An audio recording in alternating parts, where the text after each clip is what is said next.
So for my read aloud, I chose Giraffes Can't Dance by Giles Andrea and Guy Parker Reese. It is a picture book.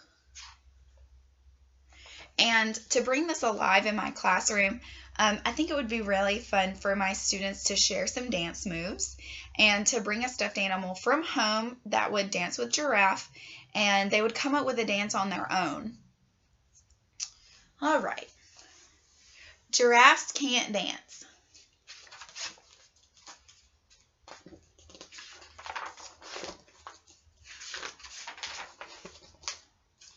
Gerald was a tall giraffe whose neck was long and slim, but his knees were awfully crooked and his legs were rather thin.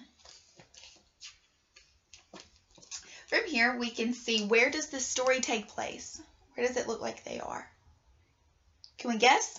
My guess is that he's in Africa, in the savannah. He's very good at standing still and munching shoots off trees. But when he's tired to run around, he buckled at the knees. He's falling down. Does anyone else have issues falling down whenever they dance? Now, every year in Africa, they hold a jungle dance where every single animal turns up to skip and prance. And this year, when the day arrived, poor Gerald felt so sad because when it came to dancing, he was really very bad. They're all dancing in Africa.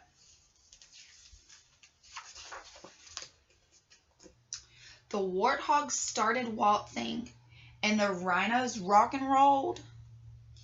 The lions danced a tango that was elegant and bold.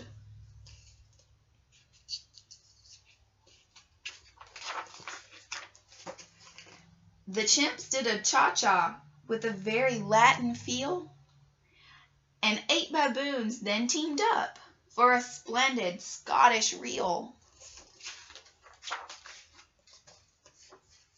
Gerald swallowed bravely as he walked toward the floor, but the lions saw him coming, and they soon began to roar. "Hey, look at clumsy Gerald," the animals all sneered. "Giraffes can't dance, you silly fool. Oh, Gerald, you're so weird." What are these animals doing to Gerald? Are they bullying Gerald? Because they think that he's clumsy and he can't dance. Gerald simply froze up. He was rooted to the spot. They're right, he thought, I'm useless. Oh, I feel like such a clot. So he crept off from the dance floor and he started walking home. He never felt so sad before. So sad and so alone. Have any of you ever felt like Gerald, like you didn't fit in and you felt by yourself and it made you sad? What made you feel better? Then he found a little clearing and he looked up at the sky. "The moon can be so beautiful," he whispered with a sigh.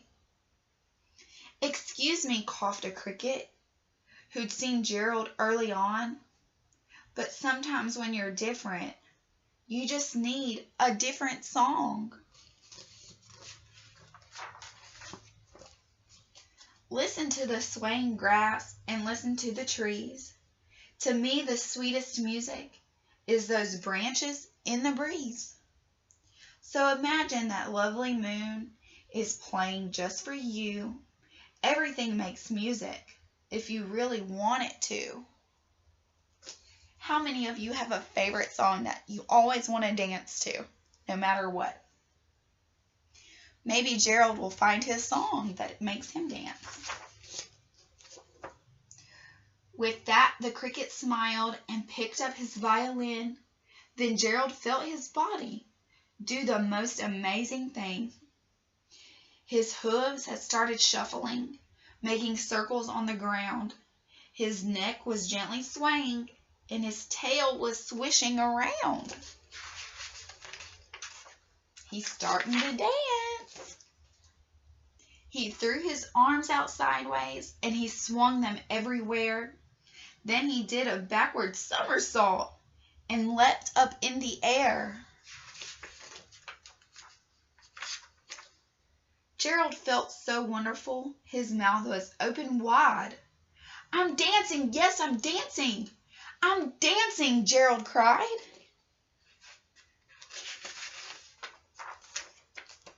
Then one by one, each animal who'd been there at the dance arrived while Gerald boogied on and watched him quite entranced. They shouted, "It's a miracle! It must be in a dream. Gerald's best dancer that we've ever seen." Look, everybody's changing their opinions about Gerald. How did you learn to dance like that? Please, Gerald, tell us how. But Gerald simply twirled around and finished with a bow. Then he raised his head and looked up at the moon and the stars above. "We all can dance," he said, "when we find the music that we love." The end. All Gerald needed was to find his song, the song that makes you groove and that you like to dance to. So as a class, we're going to have our own music day and we're going to find a song that we want to dance to.